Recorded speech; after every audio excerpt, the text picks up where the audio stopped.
We're going to fight to bring down inflation and give people a break.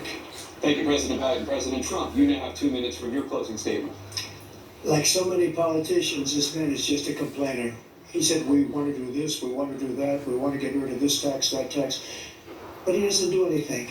He doesn't do, all he does is make our country unsafe by allowing millions and millions of people to pour in. Our military doesn't respect him. We look like fools in Afghanistan. We didn't stop Israel. It was such a horrible thing that would have never happened. It should have never happened. Iran was broke. Anybody that did business with Iran, including China, they couldn't do business with the United States. They all passed. Iran was broke. They had no money for Hamas or Hezbollah, for terror, no money whatsoever. Again, Ukraine should have never happened. He talks about all this stuff, but he didn't do it. For 3.5 years, we're living in hell. We have the Palestinians and we have everybody else rioting all over the place. You talk about Charlottesville. This is 100 times Charlottesville, 1,000 times. The whole country is exploding because of you, because they don't respect you, and they have to respect their president, and they don't respect you throughout the world. What we did was incredible. We rebuilt the military. We got the largest tax cut in history, the largest regulation cut in history. The reason he's got jobs is because I cut the regulations that gave jobs, but he's putting a lot of those regulations back on.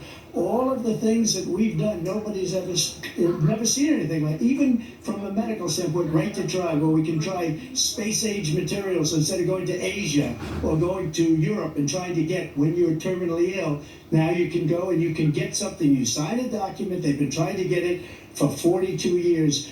But you know what we did for the military was incredible choice for our soldiers, where our soldiers, instead of waiting for 3 months to see a doctor, can go out and get themselves fixed up and readied up and take care of themselves, and they're living. And that's why I had the highest approval rating in the history of the VA. So all of these things, we're in a failing nation, but it's not going to be failing anymore. We're going to make it great again.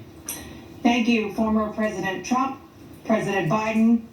Stay with us because we have full analysis of this debate. Anderson Cooper and Aaron Burnett starts now on CNN.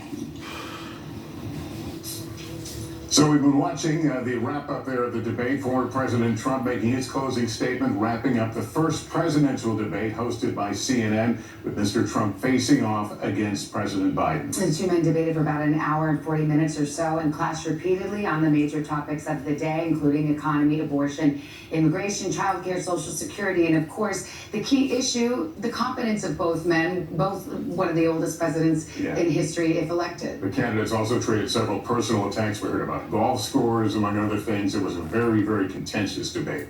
Let's bring in Meet the Press moderator Kristen Welker, and in the debate spin room, senior Washington correspondent Hallie Jackson. And Kristen,